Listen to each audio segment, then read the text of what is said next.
दोस्तों नमस्कार। आज की कहानी है साड़ी के पल्लू की गांठ और माँ की सीख। तो आशा करता हूँ आप सभी कुशल मंगल होंगे। तो आज की कहानी शुरू करने से पहले जो भी चैनल पर पहली बार आए हैं चैनल को सब्सक्राइब करें और घंटी का बटन दबाकर ऑल का आइकन जरूर प्रेस करें ताकि हमारी आने वाली सभी कहानियाँ आप तक सबसे पहले पहुँचें। तो चलिए शुरू करते हैं आज की एक नई कहानी। सरिता के घर में आज जश्न का माहौल था। उसके पति शैलेश की प्रमोशन हुई थी। आज शैलेश एक गजेटेड ऑफिसर बन गया था। घर में खुशियां बरस रही थी। सरिता ने अपनी अलमारी से एक बहुत खूबसूरत महंगी जरीदार साड़ी निकाली और अच्छे से तैयार हुई, क्योंकि शाम को प्रमोशन की सेलिब्रेशन पार्टी रखी गई थी जिसमें शहर के एक से एक बड़े अफसर को इनवाइट किया गया था। सरिता बहुत खुश थी। उसने सुबह उठकर नहा धोकर सबसे पहले भगवान का धन्यवाद किया और पूजा अर्चना की। इसके बाद तो घर में बधाई देने वालों का तांता ही लग गया। सभी पड़ोसी जिन्हें पता लगा वो शैलेश को बधाई देने पहुंचने लगे। मिठाई के साथ मुंह मीठा कराया जा रहा था और बधाइयों का सिलसिला जारी था।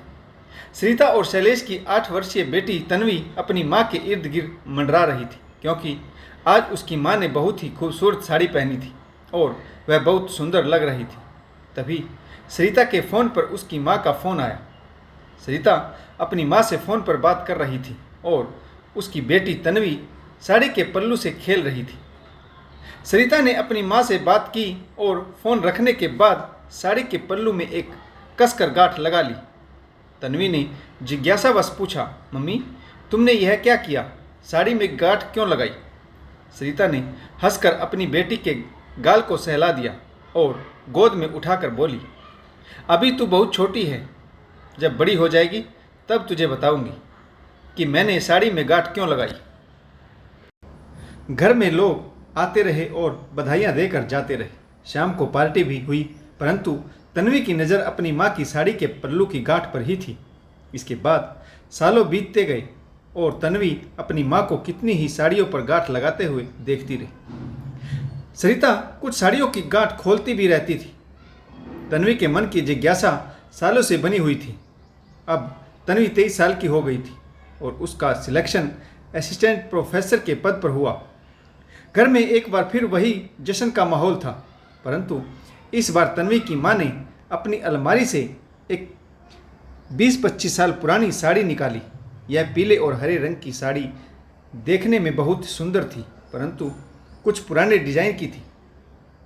तन्वी की माँ ने सुबह नहा धोकर यह साड़ी पहनी और भगवान को धन्यवाद किया, पूजा अर्चना की। इसके बाद साड़ी के पल्लू में बंधी गांठ को खोल दिया।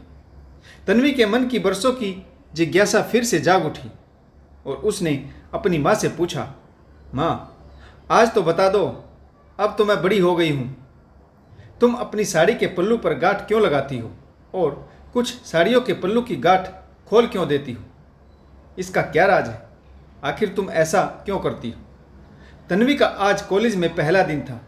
सरिता ने अपनी बेटी तन्वी को भगवान की आरती देते हुए कहा, बेटी आज तेरा नौकरी का पहला दिन है।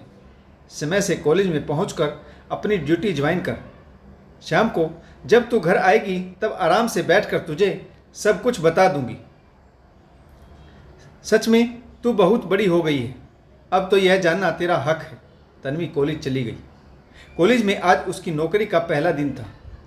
आधा दिन तो बधाइयाँ लेने देने और जान पहचान करने में ही निकल गया।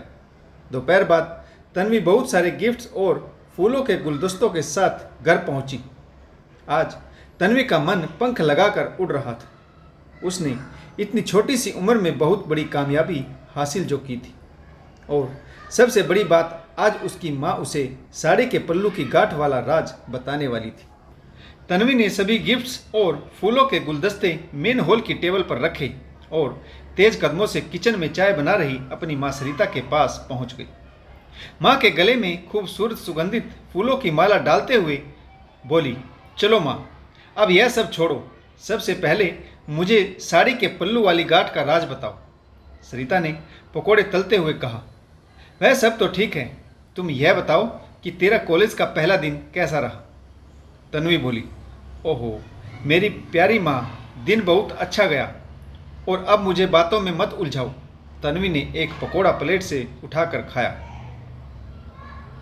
वाह मम्मी, आपके हाथों में तो जादू है, सरिता ने कहा। तू फ्रेश हो जा, जब तक मैं चाय और पकोड़े लेकर मेरे कमरे में चलती हूँ। वहीं बैठकर इत्मीनान से सभी बातें बताऊंगी। थोड़ी देर बाद तन्वी भी फ्रेश होकर अपनी मम्मी के कमरे में आ गई तो उसने देखा कि माँ ने बहुत सारी साड़ियाँ अपनी अलमारी से निकालकर बेड पर फैला रखी थी। कुछ साड़ियों के पल्लू पर गांठ बंधी हुई थी और कुछ गांठें खुल चुकी थी, जिनकी सलवटें साड़ी के पल्लू पर मौजूद थी। सरिता ने वही महंगे जरीदार साड़ी उठाई जो उसने अपने पति की प्रमोशन वाले दिन पहनी थी और तन्वी को दिखाते हुए बोली, यह देखो, यह गांठ मैंने उस दिन लगाई थी जिस दिन तुम्हारे पापा का प्रमोशन हुआ था। तुम्हारी नानी ने मुझे कहा था कि बेटी, तुम्हारे पति अब बड़े अफसर बन गए, उनके पद का घमंड अपने परिवार और रिश्तेदारों के सामने कभी मत करना। फिर सरिता ने एक और साड़ी उठाई जिसके पल्लू की गांठ खुल चुकी थी। सरिता ने बताया, यह साड़ी मेरी विदाई के समय की है। शादी के मायके से विदा होते समय मेरी माँ ने यानी तुम्हारी नानी ने मुझसे कहा था, बेटी, अपना व्यवहार नमक की तरह रखना। जिस तरह से नमक सब्जी में घुल जाता है परंतु अपना अस्तित्व नहीं खोता, भले ही नमक सब्जी में दिखाई ना दे परंतु उसके बिना सब्जी बेस्वाद लगती। इसी तरह से तुम भी अपनी ससुराल में अच्छे से घुल मिल जाना परंतु अपना अस्तित्व कभी मत खोना। तन्वी बोली, ओहो, नानी कितनी समझदार थी, उन्होंने आपको कितनी अच्छी सीख दी और आपने अपने व्यवहार में उसका पालन भी किया, तभी तो आप दादी की सबसे लाडली बहू हो। फिर सरिता ने वह पीले और हरे रंग की साड़ी तन्वी को दिखाई जिसकी गांठ उसने आज सवेरे ही खोली थी। सरिता ने कहा, यह साड़ी मैंने तेरे जन्मदिन के बाद कुआं पूजन वाले दिन पहनी थी।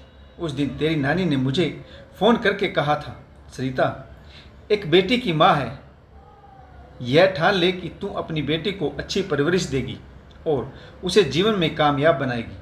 आज तू असिस्टेंट प्रोफेसर बन गई है तो मेरा यह पर्ण पूरा हुआ, इसलिए आज मैंने यह गांठ खोल दी। इन सभी साड़ियों में जिन पर गांठ लगी हुई है वह पर्ण पूरे नहीं हुए और जिनकी गांठें खुल चुकी है वह सभी काम पूरे हो चुके हैं। मेरी शादी के बाद मैंने अपने जीवन का एक मकसद बना लिया था। जब भी तुम्हारी नानी मुझसे कोई सीख देती थी तो मैं अपनी साड़ी के पल्लू पर गांठ लगा देती थी ताकि मुझे अपना पर्ण याद रहे। तन्वी की आंखें नम हो गई। उसने उठकर अपनी माँ के पैर छुए और अपनी माँ को गले से लगा लिया।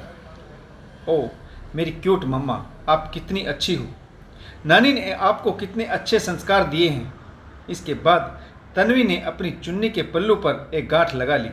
सरिता ने पूछा, यह क्या किया? चुन्नी के पल्लू पर गांठ क्यों लगाई? तन्वी ने हंसकर कहा, संस्कारों की परंपरा आगे बढ़ा रही। तो दोस्तों, आपको ये छोटी सी कहानी कैसी लगी? आशा करता हूँ आपको यह कहानी ज़रूर पसंद आई होगी। अगर आपको हमारी कहानियाँ अच्छी लगे तो लाइक, शेयर और कमेंट्स करना ना भूलें ताकि हमारा हौसला बढ़ता रहे। तो कहानी पढ़ने के लिए आप सभी का बहुत बहुत धन्यवाद। जय हिंद, वंदे मातरम, भारत माता की जय, जय जवान